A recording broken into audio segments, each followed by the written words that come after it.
historic home in Oregon is generating a lot of buzz throughout the community. NBC 15's Madeline Anderson joins us now with more on the fight to preserve the past. The Village of Oregon recently announced plans to either tear down the property at 146 Main Street or move it to make way for more parking in a growing downtown area.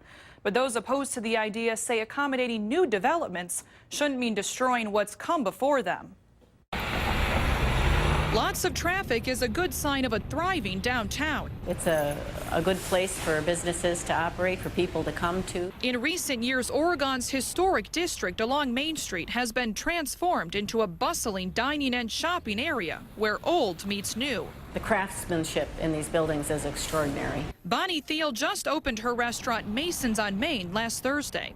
She renovated these two adjacent buildings, one from 1898, the other from 1877. But as the layout of the improved downtown plays catch-up with the new businesses moving in, available parking has been an issue. And it's been a concern of other business owners. You know, when we are 100% occupied, what's going to happen with parking? That's where 146 Main Street comes in. Known as the Ames home, historians believe it was built in the late 1800s. And that its first owners were descendants of Nathaniel Ames, Oregon's only Revolutionary War veteran.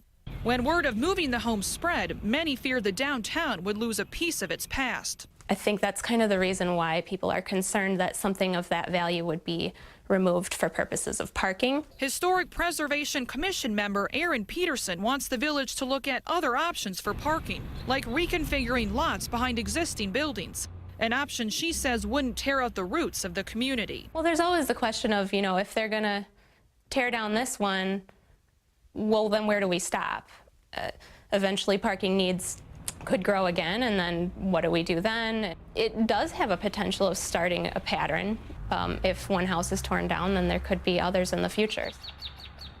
Now, the village administrator wouldn't comment on where the board is at in negotiations. I did talk to the homeowners today. They didn't want to go on camera, but they say this has been an extremely difficult situation for them because of all of what they're calling the negative attention this has gotten. The family believes at this point the village is no longer going to buy the property because of pressure from the community.